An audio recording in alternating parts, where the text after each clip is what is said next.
Miracle in cell number 7 এই মুভিটি এমন একটি মুভি যেটা আপনার হৃদয় ছুঁয়ে যেতে বাধ্য।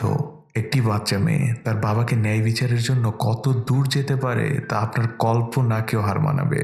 গল্পটি না টেনে সম্পূর্ণ দেখুন, কথা দিচ্ছি আপনার ভালো লাগবে। তো চলুন জেনে আসি কি ঘটেছিল সেই সেল নাম্বার 7। মুভির শুরুতেই আমরা একটি কোর্টের দৃশ্য দেখতে পাই। সেখানে একটি মামলার ট্রায়াল চলছিল। একজন মেয়ে আসামির পক্ষ হয়ে লড়ছিল। মেয়েটি জজকে পুরো কাহিনীটি প্রথম থেকে বলতে শুরু করে। একজন মানসিক প্রতিবন্ধী বাবা যার নাম ছিল ইয়ং, আর তার ছোট্ট একটি সুন্দর মেয়ে যার নাম ছিল ইসুন। বাবা ইয়ং একটি মার্কেটের পার্কিং লটে খুব সামান্য বেতনে চাকরি করত, কিন্তু তাদের মধ্যে সুখের কোনো অভাব ছিল না। বাবা মেয়ে খুবই ভালো ছিল, কারণ তাদের মধ্যেকার ভালোবাসাটা ছিল প্রবল। আর বাবা মেয়ের পৃথিবীতে আপন বলতে কেউই ছিল না। মেয়ে ইসুনের সেইলর মুন ব্র্যান্ডের একটি ব্যাগ খুব পছন্দের ছিল, কিন্তু তারা তো ছিল গরিব। কিন্তু ইসুনের বাবা প্রতিদিন টাকা জমাতো তার মেয়েকে তার প্রিয় ব্যাগটি কিনে দেওয়ার জন্য। বাবা মেয়ে প্রত্যেক দিন ওই দোকানের বাইরে দাঁড়িয়ে থাকতো আর ব্যাগটিকে দেখতো, আর তারা খেয়াল করতো যে শেষ ব্যাগটিও বিক্রি হয়ে যায় কিনা, কারণ তারা তো অনেক দিন ধরে টাকা জমাচ্ছে এই ব্যাগটিকে কেনার জন্য। কিন্তু গরিব মানুষদের ভাগ্য যা হয় আর কি, একদিন সত্যি সত্যি শেষ ব্যাগটি বিক্রি হয়ে যায়। শহরের পুলিশ কমিশনার তার মেয়ের জন্য ব্যাগটিকে কিনে ফেলে, আর এটা দেখে বাবা মেয়ে দুইজনই ওই দোকানের মধ্যে ঢোকে। বাবা ইয়াং পুলিশ অফিসারকে খুব রিকোয়েস্ট করতে থাকে ব্যাগটিকে না কেনার জন্য, কিন্তু আমি তো আপনাদের আগেই বলেছিলাম যে বাবা ইয়ং ছিল কিছুটা মানসিক প্রতিবন্ধী, তাই তার রিকোয়েস্টের অ্যাপ্রোচটা অত ভালো ছিল না। তাই কমিশনার তাকে মেরে ওখান থেকে বের করে দেয়। এর কিছুদিন পরে কমিশনারের মেয়ে ইয়ংকে একটি পার্কিং লটে দেখতে পায়। সে তার কাছে যায় এবং জিজ্ঞেস করে, আঙ্কেল আপনি কি ওই ব্যাগটি খুঁজে পেয়েছিলেন? কমিশনারের মেয়ে ইয়ংকে আরো বলে যে আঙ্কেল সেম আরো একটি ব্যাগ রয়েছে এই শহরের অন্য একটি দোকানে, আপনি আমার সাথে চলুন আমি দেখিয়ে দিচ্ছি। সহজ সরল ইয়ং বাচ্চা মেয়েটির পিছু পিছু অনেক খুশি মনে হাঁটা দেয়, কিন্তু যাওয়ার পথে হঠাৎই কমিশনারের মেয়েটি অ্যাক্সিডেন্টলি মারা যায়। বাচ্চা মেয়েটির পাশে আমরা একটি ইটও পড়ে থাকতে দেখি। আর ঠিক ওই সময় ওই পথ দিয়ে একজন পথচারী নারী হেঁটে যাচ্ছিল। পথচারী মহিলাটি ইয়ংকে দেখতে পায় যে সে ওই বাচ্চার মেয়েটির মুখে ফু দিচ্ছে, যেটা দেখতে দূর থেকে অনেকটা খারাপ কিছু মনে হচ্ছিল, আর মহিলাটি তাই ভুল বোঝে। মহিলাটি পুলিশকে ফোন দেয় আর ইয়ংকে গ্রেপ্তার করা হয় শিশু নির্যাতন এবং খুনের দায়ে। কিন্তু থানায় নেওয়ার পরও ইয়ং বেচারা বুঝতে পারে না যে তাকে আসলে কেন থানায় ধরে নিয়ে আসা হয়েছে। সে বারবার বাড়ি যেতে চায়, কারণ তার মেয়ে বাড়িতে একা তার জন্য অপেক্ষা করছে। আর ইয়ং এর এসব কাণ্ড দেখে পুলিশরা তাকে আরো বেশি মারে। অন্যদিকে কমিশনারের মেয়ে খুন হয়েছে, তাই থানার বাইরে অনেক মিডিয়া কর্মী জমা হয়ে যায়। আর এই সকল কিছু দেখে ইয়ং অনেক ঘাবড়ে যায়। দৃশ্য পরিবর্তন হয় আর দেখা যায় বাচ্চা মেয়েটি তার বাবার জন্য এখনো অপেক্ষা করে বসে আছে। তার বাবা বাড়ি না ফেরায় পরদিন বাচ্চা মেয়েটি একা একাই স্কুলে যায়। ইসুন যখন একা একা স্কুলে যাচ্ছিল তখন সে দেখতে পায় ওই ক্রাইম স্পটে তার বাবাকে নিয়ে আসা হয়েছে। ভিড়ের মধ্যে থেকে বাচ্চা মেয়েটি তার বাবাকে দেখছিল। ইয়ং পুলিশদেরকে দেখাচ্ছিল যে ওই দিন আসলে কি হয়েছিল, কিন্তু আমরা তো জানি যে ইয়ং এর মাথায় প্রবলেম ছিল। তার দেখানোর ভঙ্গিটা ছিল কিছুটা দৃষ্টিকটু, আর পুলিশের অতিরিক্ত জেরায় সে কিছুটা ভয় পেয়ে কিছু ভুল করে বসে, যার ফলে সাধারণ মানুষ থেকে সাংবাদিক সবাই ইয়ংকে ভুল বোঝে। তারা সবাই শিওর হয়ে যায় যে ইয়ংই আসলে এই খুনটি করেছে। আর এরপরই ইয়ংকে তার মেয়ে ইসুং এর সামনে থেকে থানায় আবারও নিয়ে যাওয়া হয়। আর প্রাথমিকভাবে তার দোষ প্রমাণিত হয়, তাকে জেলে পাঠানো হয়। কিন্তু ইয়ং বাচ্চারা এখনো বুঝতে পারছে না যে তার সাথে কি হচ্ছে। সে জেলের মধ্যে একটি টেলিফোন দেখে সে তার মেয়েকে কল করতে যায়, কিন্তু তার উপর তো খুব খারাপ একটি দোষ চাপানো হয়েছে, তাই পুলিশ সুপারও তাকে খুব ঘৃণা করে। সে কল করতে না দিয়ে উল্টো তাকে মারতে শুরু করে।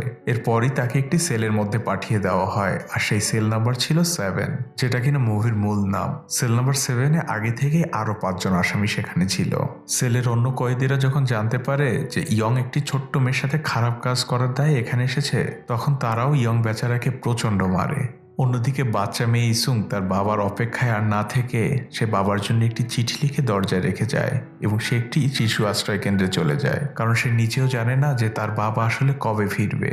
অন্যদিকে এই মুভির মধ্যে জেলের এক করুণ বাস্তবতাকে খুব সুন্দরভাবে ফুটিয়ে তোলা হয়, যেগুলো দেখতে কিছুটা ফানি মনে হলেও আসলে এটাই বাস্তব। তারা ফুটবলের মধ্যে করে বাইরে থেকে অনেক জিনিস আদান প্রদান করতো গার্ডদের চোখ ফাঁকি দিয়ে, কিন্তু একদিন ইয়ং এর প্রতি তার সেলের অন্যান্য আসামিদের দৃষ্টিভঙ্গি বদলে যায়। একটি গ্যাং ফাইটের মধ্যে ইয়ং তার নিজের জীবনকে বাজি রেখে তার সেলেরই এক বসকে বাঁচিয়ে নেয়, আর এর ফলে ইয়ং প্রচন্ড আহত হয়। তাদের সেলের বস তার উপর খুব খুশি হয়, তাই সে ইয়ংকে জিজ্ঞেস করে যে আমি তোমার জন্য কি করতে পারি। তখন ইয়ং বলে যে আমি শুধু আমার মেয়ে ইসুংকে দেখতে চাই। তখন ওই সেলের বস একটি গানের দলের সাথে ইসুংকে ওই জেলের মধ্যে নিয়ে আসে। যদিও সেলের অন্যান্য কয়েদিরা এই বিষয়টাকে মোটেও ভালো চোখে দেখে না, কিন্তু ইসুংয়ের মায়াবী আচরণ আর বাবা মেয়ের অকৃত্রিম ভালোবাসা দেখে তাদের মনও গলে যায়। কিন্তু তারা টাইমলি ইসুংকে ফিরিয়ে দিতে পারে না, তাই গানের দলটি ইসুংকে ছাড়াই ফিরে যায়। তাই ইসুং আবারও ফিরে আসে সেল নাম্বার 7-এ। কিন্তু অন্যান্য কয়েদিরা শাস্তির অনেক ভয় পাচ্ছিল যে তাদের এর জন্য হয়তো অনেক বড় সাজা হতে পারে। কিন্তু চাঁদের টুকরো মেয়ে ইসুং সবার মন কেড়ে নেয়। ইসুং সবার সাথে ওই সেল নাম্বার 7-এই থেকে যায়। পরদিন কয়েদিরা যখন চেকিংয়ে আসে তখন ইসুংকে লুকানোর বিষয়টা ছিল খুবই হাস্যকর। আজ ইসুংকে আবারও জেল থেকে বের করার চেষ্টা করা হয়, কিন্তু আজ ভুল গানের দল এসেছে, অর্থাৎ গতকালকে যারা এসেছিল তারা আজ আসেনি। তাই এবারের চেষ্টাটাও ব্যর্থ হয়ে যায়। অন্যদিকে জেল প্রধান গতকালকের ছবিগুলো খুব ভালোভাবে দেখছিল। তখন সে লক্ষ্য করে যে গতকালকে শুরুতে একটি ছোট্ট মেয়ে ছিল, কিন্তু অনুষ্ঠানের শেষে সেই মেয়েটিকে আর খুঁজে পাওয়া যায়নি। তাই জেল প্রধানের সন্দেহ হয়। সে ওই বাচ্চা মেয়েটিকে পুরো জেলে খুঁজতে থাকে, আর কিছুক্ষণ খোঁজাখুঁজির পর তারা মেয়েটিকে পেয়েও যায়। আর এরপরই ইসুং নামক সেই বাচ্চা মেয়েটিকে একটি শিশু আশ্রমে পাঠিয়ে দেওয়া হয়। আর এরপরই ইয়ংকে অনেক শাস্তি দেওয়া হয়, তাকে অনেক মারা হয়, আর এরপরই তাকে একটি স্পেশাল সেলের মধ্যে আটকে রাখা হয়। এর কিছুদিন পরেই জেলের মধ্যে এক কয়েদির কারণে আগুন লেগে যায়। তখন জেল প্রধান সেই কয়েদিকে বাঁচানোর অনেক চেষ্টা করে। সে যখন বাঁচাতে যায় তখন জেল প্রধান নিজেই আটকে পড়ে যায়। আর তখন ইয়ং নিজের জীবন বাজি রেখে জেল প্রধানকে বাঁচায়, এবং সে তাকে যখন হসপিটালে ভর্তি করা হয় তখন সে ডক্টরের কাছে বারবার রিকোয়েস্ট করতে থাকে যে প্লিজ ডক্টর অফিসারকে বাঁচান আপনি। যখন জেল প্রধানের জ্ঞান ফিরে আসে তখন সে সবকিছুই জানতে পারে। আর এই প্রথম তার মনের মধ্যে সন্দেহ হয় যে আসলে ইয়ং অপরাধী কিনা। আর তখন ডক্টরও একই কথা বলে যে আমার তো মনে হয় না যে এই ভালো মানুষটি কোনোভাবে কোনো অপরাধ করতে পারে, আর নিজের বয়সী মেয়ের সাথে খারাপ কাজ করা তো ইম্পসিবল বিষয়। সব মিলিয়ে জেল প্রধান ব্যক্তিগতভাবে ইয়ং এর এই কেসটাকে ইনভেস্টিগেট করতে শুরু করে। অন্যদিকে ইসুং এর স্কুল শিক্ষিকা মিস লি যখন জানতে চায় ইসুং এর কাছে যে তুমি কেন স্কুলে নিয়মিত আসছো না, তখন বাচ্চা মেয়ে ইসুং মিস লিকে নিয়ে সেই জেলখানায় চলে যায় আর তার বাবার সাথে দেখা করে। আর প্রথম দেখাই মিস লি বুঝে যায় যে ইসুং এর বাবা কোনো অপরাধী নয়, বরং সে একজন মানসিক প্রতিবন্ধী। সে ভেবে উঠতে পারে না যে ব্যক্তি তার মেয়েকে এত ভালোবাসে সেই একই ব্যক্তি কিভাবে তারই মেয়ের বয়সী একটি মেয়ের সাথে খারাপ কাজ করবে। এটা তার কোনোভাবেই বিলিভ হয় না। আর জেল প্রধানও তখন সেখানে ছিল, আর সেই সকল বিষয় নিজের চোখে দেখে তার মনের সন্দেহকে একদম বাস্তবে পরিণত হয় যে এই ব্যক্তি কোনোভাবেই অপরাধী হতে পারে না। অন্যদিকে বাবাহীন ছোট্ট মেয়ে ইসুং বাবার অভাবে ধীরে ধীরে অসুস্থ হয়ে পড়ছিল, তাই তাকে হসপিটালে ভর্তি করা হয়। তখন জেল প্রধান আসে তার সাথে দেখা করতে। তখন এই ছোট্ট বাচ্চা মেয়েটি জেল প্রধানকে যা বলে সে কথাগুলো শুনে আমার নিজের বুক একদম ফেটে যাচ্ছিল কষ্টে। বাচ্চা মেয়েটি বলতে থাকে যে প্লিজ আঙ্কেল আমাকেও একটু গ্রেপ্তার করুন, তাহলে অ্যাটলিস্ট হয়তো আমি আমার বাবার সাথে থাকতে পারবো। আমার বাবা ছাড়া তো আমার পৃথিবীতে কেউই নেই। আমাকে যদি আপনি ধরে নিয়ে যান অ্যাটলিস্ট আমি আমার বাবার সাথে তো ঘুমাতে পারবো। বিশ্বাস করুন বাচ্চা মেয়েটির এই সাবলীল অভিনয় আপনাদের মন একদম কেড়ে নেবে মূল মুভিতে। যাই হোক, জেল প্রধানের চোখের কোণেও পানি চলে আসে। সে সব কিছুই বুঝে যায়, আর তার মনও একদম ছুঁয়ে যায় বাচ্চা মেয়েটির জন্য। চিফ সেখান থেকে জেলে ফিরে আসে আর এরপর থেকেই ব্যবস্থা করে দেয় যাতে বাবা মেয়ে নিয়মিত দেখা করতে পারে। এভাবেই কিছুদিন কেটে যায়। একদিন ইয়ং জেল প্রধানের রুমে কাজ করছিল, তখন জেল প্রধান সেখানে চলে আসে আর সেই ইয়ংকে জিজ্ঞেস করে যে তুমি কেন কমিশনারের মেয়েকে খুন করতে গেলে। তখন ইয়ং কি উত্তর দেয় সেটি আর দেখানো হয় না, কিন্তু জেল প্রধানের মুখ দেখেই আমরা বুঝে যাই যে ইয়ং এমন কিছু বলেছে যেটা শোনার জন্য জেল প্রধান কোনোভাবেই প্রস্তুত ছিল না। তখন জেল প্রধান আরো গভীরভাবে এই কেসটিকে ইনভেস্টিগেট করতে থাকে, আর সে জানতে পারে যে ইয়ং যে জবানবন্দিটা দিয়েছিল আসলে সেটা ছিল পুলিশের মিথ্যা সাজানো, কারণ ইয়ং তো ছিল মানসিক প্রতিবন্ধী। তার পক্ষে এত সূক্ষ্ম এবং এত বড় একটি জবানবন্দি দেওয়া কোনোভাবেই সম্ভব নয়। সে বুঝতে পারে যে ইয়ংকে ফাঁসানো হয়েছে। জেল প্রধান অসহায় বাবা এবং মেয়ের প্রতি এক অদ্ভুত ভালোবাসা অনুভব করে। সে নিজেই মেয়ে ইসুংকে নিয়ে যেত বাবা ইয়ং এর সাথে প্রতিদিন দেখা করাতে। অন্যদিকে সেলের অন্যান্য কয়েদিদের সাথেও ইসুং এর এক অদ্ভুত মায়ের বন্ধন সৃষ্টি হয়। ইসুং ছিল ওই সেলের সবার চোখের মধ্যমণি, তাদের ভালো থাকার একমাত্র কারণ। বাচ্চা মেয়ে ইসুং ওখানকার সবাইকে পড়াতো, যে কিনা লিখতে পারতো না তাদেরকে লেখা শিখাতো। একদিন ইসুং লুকিয়ে একটি মোবাইল নিয়ে আসে, আর সেই মোবাইল দিয়ে ওই কয়েদিদের মধ্যে একজনকে তার সদ্য ভূমিষ্ঠ হওয়া শিশুর সাথে কথা বলিয়ে দেয়। বাবা তার সদ্য ভূমিষ্ঠ হওয়া শিশুর শব্দ শুনে আবেগে আপ্লুত হয়ে পড়ে। এটা যে কত একটি আনন্দের মুহূর্ত সেটা আপনারা মূল মুভি না দেখলে বুঝতে পারবেন না। যাই হোক, ইসুং এবং ইয়ং তারা দুজন এখন ওই জেলের মধ্যে থেকে প্রিয় ব্যক্তিত্ব। তাদের দুজনকে ভালোবাসে না এমন একটি লোকও ওই জেলখানায় খুঁজে পাওয়া যাবে না এখন। ইয়ং এর সাথী কয়েদিরা চেষ্টা করছিল যে আসলে ওই দিন কি ঘটেছিল। তখন তারা পুরো বিষয়টা বুঝতে পারে। ওই দিন আসলে প্রচন্ড ঠান্ডা ছিল, -18°C, যার ফলে রাস্তায় জমে থাকা পানি সব বরফে পরিণত হয়, আর যা ছিল খুবই পিচ্ছিল। ইয়ং যখন কমিশনারের মেয়ের পিছু পিছু যাচ্ছিল তখন সে প্রথমে পড়ে যায়, তাই সে কমিশনারের মেয়ের থেকে কিছুটা পিছিয়ে পড়ে যায়। আর সে দূর থেকেও টের পায় যে কমিশনারের মেয়েও সামনে যে পড়ে গিয়েছে, কিন্তু সেই পড়ার শব্দের সাথে আরো একটি শব্দ হয়, আর সেই শব্দটা ছিল কমিশনারের মেয়ে যখন পড়ে যায় তখন উপর থেকে একটি ইটের টুকরো তার মাথার উপর এসে পড়ে। আর এই পুরো বিষয়টাই ছিল একটি দুর্ঘটনা মাত্র। তখন সেলের বস ইয়ংকে জিজ্ঞেস করে যে তাহলে তুমি ওই বাচ্চা মেয়েটির প্যান্ট কেন খুলেছিলে? তখন ইয়ং বলে যে আমি যেখানে কাজ করি সেখানে যখন আমাকে সেফটি ইনস্ট্রাকশন শেখানো হচ্ছিল তখন আমাকে শেখানো হয় যে যখন কোনো ব্যক্তি অজ্ঞান হয়ে যায় তখন তার শরীরের জামা কাপড় সব খুলে ফেলতে, ঢিলা ঢালা করে দিতে, যার ফলে তার রক্ত সঞ্চালন ভালো হয়। আর আমি এটাই করেছিলাম, আমি বাচ্চা মেয়েটিকে বাঁচানোর চেষ্টা করছিলাম। এরপরই দৃশ্য চলে আসে বর্তমানে, অর্থাৎ কোর্টের মধ্যে, যেখানে এই কেসের শুনানি চলছিল। তখন এই কেসের পক্ষে থাকা সেই মেয়ে উকিলটি ওই সময় থাকা সেল নাম্বার 7 এর সকল কয়েদিকে কোর্টে হাজির করে নিয়ে আসে আর তাদের জবানবন্দি নিতে চায়। তখন অপরপক্ষের উকিল বিচারকদের কাছে প্রশ্ন করে যে এরা হচ্ছে সবাই অপরাধী, তাদের সাক্ষী আসলে কতটা গ্রহণযোগ্য। তখন সেই সেলের বস ওই উকিলকে উদ্দেশ্য করে বলতে থাকে যে আইনের কোথায় লেখা আছে যে যারা একবার জেল খাটে তারা সত্য বলতে ভুলে যায়? কথাটা খুবই সিম্পল, কিন্তু এই কথাটার গুরুত্ব অনেক গভীর, কারণ অনেক অপরাধী তাদের সারা জীবন সাজা খেটে এসেও আমাদের সমাজে অনেক ঘৃণার চোখেই থাকে। আমাদের আসলে অপরাধকে ঘৃণা করা উচিত, অপরাধীকে নয়, অন্তত যে ব্যক্তি সাজা পেয়েছে। আমার সাথে একমত হলেও কমেন্ট করে জানান, দ্বিমত হলেও অবশ্যই জানাবেন।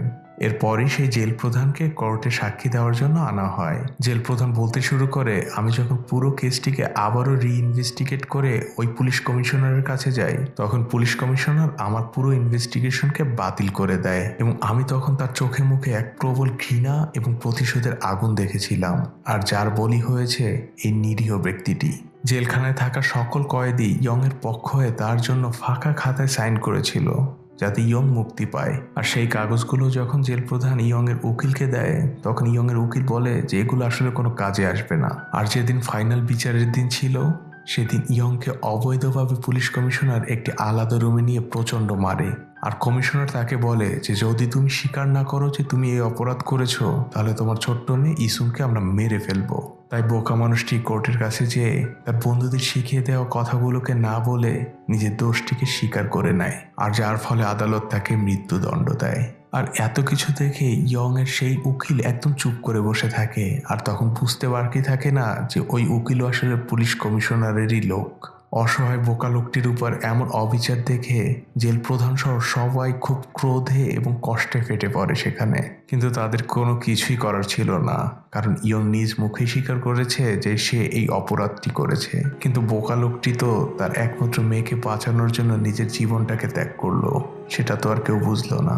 যাই হোক, জেল প্রধান ইসুমকে দত্তক নিয়ে নেয়, আর সে প্রতিদিন ইসুমকে নিয়ে আসে ইয়ং এর সাথে দেখা করতে জেলের মধ্যে। বাবা মায়ের এই অকৃত্রিম আর গভীর ভালোবাসা এখন আর সবার মুখে আগের মতো হাসি ফোটায় না। বাবা মায়ের আনন্দে কাটানোর দৃশ্যগুলো অন্যদের চোখের কোণে পানি নিয়ে আসে, কারণ এই নিষ্পাপ বাচ্চা মেয়েটি আর তার বোকা বাবার ভালোবাসার দৃশ্যগুলো ধীরে ধীরে শেষ হয়ে আসছে। তারা আর দুজনকে খুব বেশি দিন দেখতে পাবে না, আর এই বিষয়টা এই দুজন মানুষ কোনোভাবেই বুঝতেও পারছে না। ডিসেম্বরের 23 তারিখ, আজ ইয়ং এর মৃত্যুদণ্ড কার্যকরের দিন। আর ঠিক এই দিনই মেয়ে ইসুং এর জন্মদিন ছিল। সেল নাম্বার 7 এ মেয়ে ইসুং এর জন্য কেক নিয়ে এসে তার জন্মদিন খুব সুন্দরভাবে পালন করা হচ্ছিল, কিন্তু হতভাগা বাবা জানেই না যে এটাই তার মেয়ের সাথে কাটানোর শেষ মুহূর্ত। কিছুক্ষণ পরে একজন গার্ড এসে ইয়ংকে নিয়ে যায়, কিন্তু সে এবার অন্য পথ দিয়ে নিয়ে যায়। আর তখনই ইয়ং বুঝে যায় যে তার সাথে আসলে কি হতে চলেছে, আর সে যে তার মেয়েকে আর কোনোদিনই দেখতে পাবে না এটা সে খুব ভালোভাবেই বুঝতে পারে। ইয়ং ছুটে তার মেয়ের কাছে চলে আসে।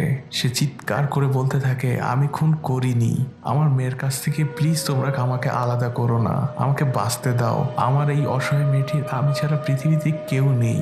বাচ্চা মেয়ে ইসুং বাবার এই প্রচন্ড কান্না দেখে সেও কাঁদতে থাকে। সেও তার বাবাকে কোনোভাবেই যেতে দিতে চাচ্ছিল না। আর এই দৃশ্য দেখে কান্না আসেনি এমন একটি মানুষও খুঁজে পাওয়া যাবে না। হয়তো আমি ভালোভাবে এক্সপ্লেন করতে পারিনি, কিন্তু আপনি সত্যি মুভিটা দেখলে আপনার চোখের কোণে থেকে পানি পড়বেই। দৃশ্য পরিবর্তন হয়, সেই কোর্টের মধ্যে চলে আসে আর সেই মেয়ে উকিলটিকে দেখানো হয়। আর আমরা বুঝতে পারি এই মেয়ে উকিলটি আর কেউই নয়, এ হচ্ছে সেই বাচ্চা মেয়েটি অর্থাৎ ইসুং। সে এত বছর পর নিজে উকিল হয়ে নিজের বাবাকে নির্দোষ প্রমাণ করার জন্য আজ এই কোর্টে আবারও তার বাবার কেসটিকে ওপেন করেছে। বিচারকরা সকল সাক্ষী এবং প্রমাণ বিশ্লেষণ করে রায় দেয় যে ইসুং এর বাবা ইয়ং ছিল সম্পূর্ণ নির্দোষ, কিন্তু ইসুং এর সেই বোকা বাবাটিকে অনেক বছর আগেই ফাঁসি দিয়ে মেরে ফেলা হয়েছে। কিন্তু মেয়ে ইসুং তার নির্দোষ মৃত বাবাকে অনেক বছর পরে হলেও আজ নির্দোষ প্রমাণ করতে সক্ষম হয়েছে। তার মৃত বাবার হারানো সকল সম্মান আজ সে ফিরিয়ে দিয়েছে। মেয়ে ইসুং সেই জেলখানার গেটে যায়। সে হয়তো তার বাবাকে আজকে সসম্মানে ওই জেলখানা থেকে বের করে নিয়ে আসতে পারবে না, কিন্তু সে কল্পনা করে যে তার বাবা একটি বেলুনে করে ওই জেলখানা থেকে তার ছোটবেলার সেই ইসুংকে নিয়ে দূর আকাশে হারিয়ে যাচ্ছে। অর্থাৎ মেয়ে ইসুং তার বাবাকে সকল মিথ্যা অপবাদ থেকে আজ মুক্তি দিল। আজ তার বাবা মরে যেও হয়তো শান্তি পাবে। আর এই দৃশ্যের মাধ্যমেই মুভিটি শেষ হয়ে যায়। আমাদের সমাজে এমন অনেক মানুষ আছে যারা অনেক বড় বড় অপরাধ করে ছাড় পেয়ে যাচ্ছে, কিন্তু এমন অনেক মানুষও রয়েছে যারা কোনো অপরাধ না করেই দিনের পর দিন শাস্তি পেয়ে যাচ্ছে, এমনকি মারাও যাচ্ছে। তো আসুন আমরা সবাই দোয়া করি যেন কোনো নিরীহ মানুষ অ্যাটলিস্ট বিনা অপরাধে শাস্তি না পায়। তো কেমন লাগলো এক্সপ্লেনেশনটি অবশ্যই কমেন্ট করে জানাবেন।